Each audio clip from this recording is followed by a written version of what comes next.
Captain Einar traverses through the Greenland ice with his sled dogs carrying his partner Jurgensen. They arrive back at the ship where the crew quickly helps them inside because Jurgensen's feet are frostbitten. The explorers frantically jet around the ship to make preparation for the procedure. Young Iverson gives the captain some pliers which he sterilizes with heat. Jurgensen's toes are too far gone. He's given a drink as a sedative while the rest of the men hold him down. The captain proceeds to snip the affected toes as he screams.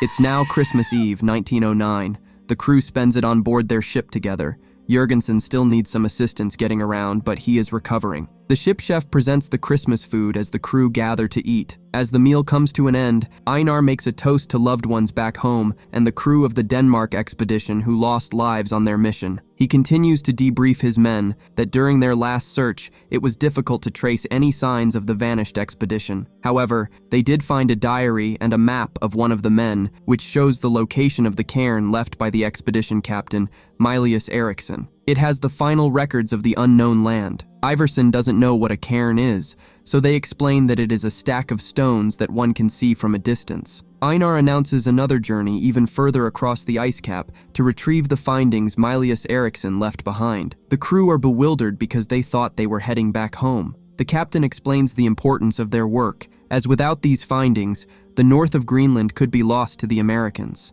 They claim that the north is separated by a channel from the rest of the country and have laid claim to that separated land, but no one has proven that such a land exists yet. With his main man out of commission, he's looking for another crew member to volunteer to join him on the journey to verify the claims. He tries to sugarcoat it as a once-in-a-lifetime opportunity. The crew believe his word because once they leave on this journey, they are not likely to come back. The crew later discuss the captain's proposition while they complete their camp chores. It seems no one is willing to go. Upon inspection of the map, they compare it walking from Moscow to Rome looking for a stack of stones.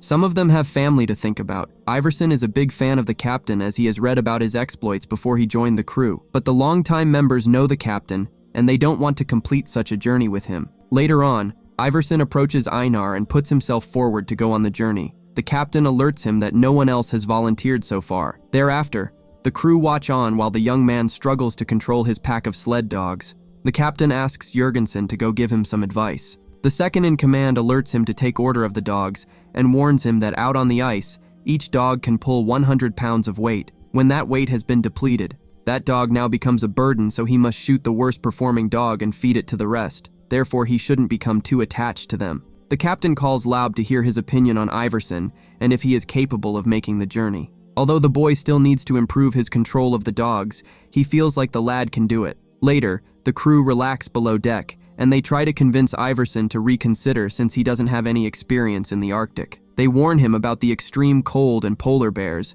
but the young lad waffles on about his lead dog Bjorn as the crew teases him. Meanwhile, Jurgensen feels like he has let the captain down by not being able to accompany again. He expresses his worry about Iverson going with Einar since he is only a mechanic. The only reason he's on the trip is because their engine failed in the capital. Jurgensen advises his old friend to accept what they have achieved so far and go home after reminding him of his sweetheart Nadja, but the captain is determined to go. He gives the order that if they don't come back by August, they should go before the sea freezes again. The following day, the duo says their goodbyes to the crew before setting off. They soon hit their first obstacle when they are faced with steep iced pass, but with the help of their dogs, they manage to overcome it and set up camp for the night nearby. An excited Iverson waffles on while the captain tries to work. He gets frustrated and offs the light for them to go to bed. The two are now 26 days into their expedition. They make a quick stop while the captain maps out the next phases of their journey. Iverson starts singing a made-up song using their current situation as inspiration. The wind starts to pick up as they continue on, but they eventually stop to make camp in order to ride out the remainder of the storm. The following morning, the weather has calmed down. Einar melts some snow which he uses to coat the runner of the sled, creating a thin layer of ice which will make them move faster. They move off again with increased speed, and Iverson is having a bit too much fun. The captain notices that the dogs are smelling land, so tries to warn him to slow down, but it's too late. He loses control of his dogs and sled as he falls to the ground along with some of their supplies. Iverson holds on as he's dragged across the ground, but he's forced to let go as the dog yelp while they fall near the edge. Luckily, the sled gets choked, so they use a rope to climb down to recover it. Iverson notices Bjorn hanging from the cliff, so he tries to rescue him, but he loses the dog when the rope tears, causing it to fall. They manage to recover the sled. Iverson later does the calculation and reports that his mistake has cost them 2 weeks of dog food, half their tea, and 1 can of paraffin. When he tries to mention Bjorn as part of the losses, the captain blocks him, stating it's just a dog. He berates him for not following orders, which is a surprise as he has a Navy background. All Iverson can do is apologize. They continue from ice to land for some time. Iverson looks through pictures of some ladies he found on the ship to keep him sane. He shows the captain and reveals that he has named some of them in the picture. He asks the captain to also pick one, which he does, and names her Nadja after his beloved back home. Iverson jokingly marries the two, but it seems to have a deeper meaning to the captain. That night, he dreams of his woman, but is woken up by his current reality. The duo travel to a location that the captain marks as the spot, but upon their arrival, it really isn't the spot, so they are forced to look elsewhere. As their load starts to get lighter, Iverson has to off one of his dogs and feed it to the rest before they move again. They get to the next location, and that's not the spot either. It's day 84, and they are still looking. While Iverson does some maintenance on the sleds, the captain alerts him that they must make a course correction after studying the terrain and maps. Iverson points out that they are out of supplies and wonders when they will accept that their journey is over and return, but Einar cuts him off and alerts him that they will find Mylius Eriksson's cairn and make it back in time. He orders him to drop his sled as they will be using one from then on. The two keep trekking while searching for the landmark. They eventually find the cairn and rush over to it. Inside is a can of soup and some food, but the captain is more interested in the letter and map that confirms that Greenland is one. The duo celebrates with the soup and food. With this proof, the Americans can't claim any of Greenland. Now fully motivated, they begin to make the journey back, but they lose one dog during a storm. They make camp where Iverson scavenges its liver for them to eat, but they are unable to consume it because it's now poisonous. After some more traveling, Iverson scouts around their next rest area and comes across a seal. He prepares to shoot it, but the dog's barking scares it away to his frustration. He rushes back to camp after hearing some gunshots. Upon his arrival, he meets a couple of dead dogs. His attention is drawn towards Einar's yells and grunts.